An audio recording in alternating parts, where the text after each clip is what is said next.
back to my channel, and in today's video we're going to be doing something a little bit differently.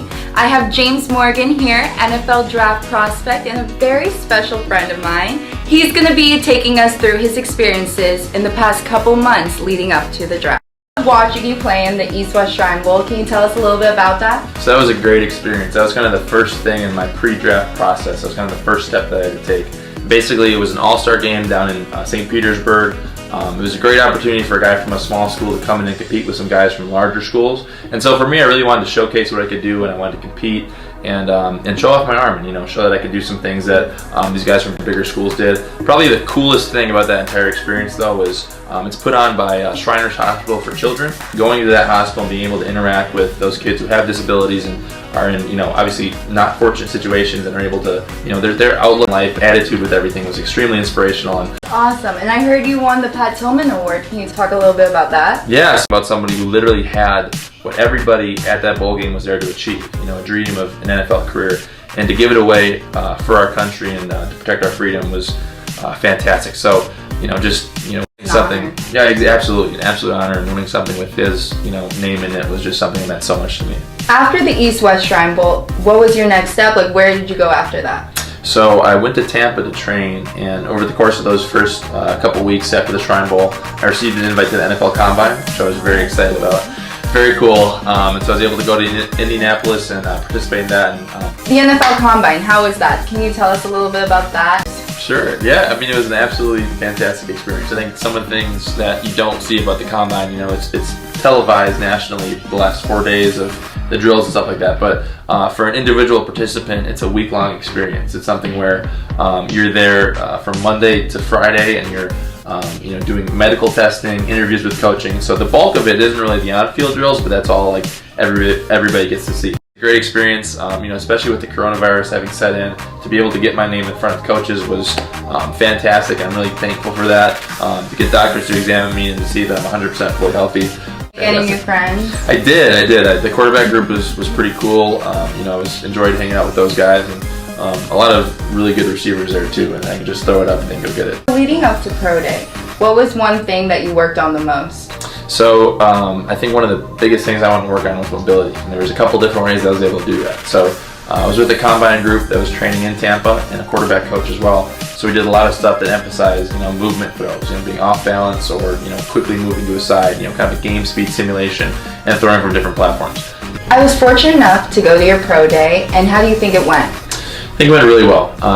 Like we talked about, something that I was trying to showcase was mobility. So I did a lot of throws and stuff like that to try to show teams that although my forte is sitting in the pocket and passing, I'm able to do kind of that athletic aspect of it and escaping the pocket and escaping some really good athletes and be able to make the throw accurately. So I think that went well. I felt really confident with it.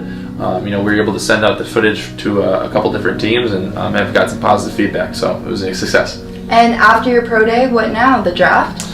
Yeah, so kind of there's a little bit of, the Pro Day happened about a month ago, and the draft coming up now. That time has been full of interviews, and it's been interesting with coronavirus. I had a lot of workouts scheduled. People were going to come see me, or I was going to go other places. Completely thrown off. So now it's basically all over FaceTime or Zoom, and it's coaches, and it's same type of thing, like strategy aspects of the game. They all draw up plays. They want to see me drawing up plays. They want to kind of gauge, who I am as a person, how I learned the game, that type of a thing. But it's difficult not to be able to impress somebody with your personality, but you just got to kind of make the next best thing. That face-to-face interaction is really necessary. Yeah, it's definitely building that relationship. Absolutely, yeah. Any idea of what team you're going to? I've heard a lot of different things. I'm pretty excited. I'm not going to get too caught up with where. I just know that I'm going to make a difference that I get drafted on, and any GM who drafts me is not going to regret it. I'm pretty excited. I'm fortunate to be at home with my family and my girlfriend, and I'm very excited.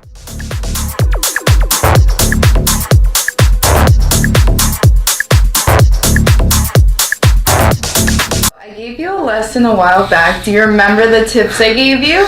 Oh man, you're putting me on the spot. Pull a lot of my balls to the right, and the club face gets too open. Slice the balls to the right. Slice balls. That's not a draw. The draw is to the left. Yeah, pulling is left. Pulling is left. Pulling is left. Slicing is right. Thank you. You're a great teacher, and I'm getting better, and hopefully I can shoot better than a 120 next time we play. 120. Actually, I don't want to say that. 129. Cut that out of the video. So a tip that I shared with James, and hopefully you guys can take from it, is to stay on plane.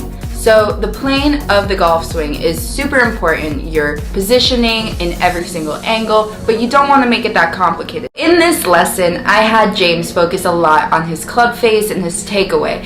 So in the beginning, you could see that I had him make sure that the club face was square going back.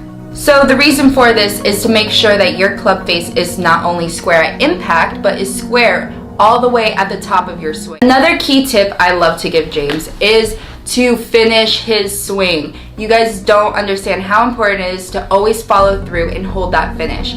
Thank you so much, James, for finally agreeing to do this video with me. I'm so glad you got to share your story with everyone, and I hope they got to learn a little bit about that. Thank you. I'm so excited, and hopefully we have some more in the future. I hope they all learned a little bit more about you, and hopefully a couple of tips from the golf. Hopefully we have more in the future. Yes, we will. So stay tuned and watch out for this.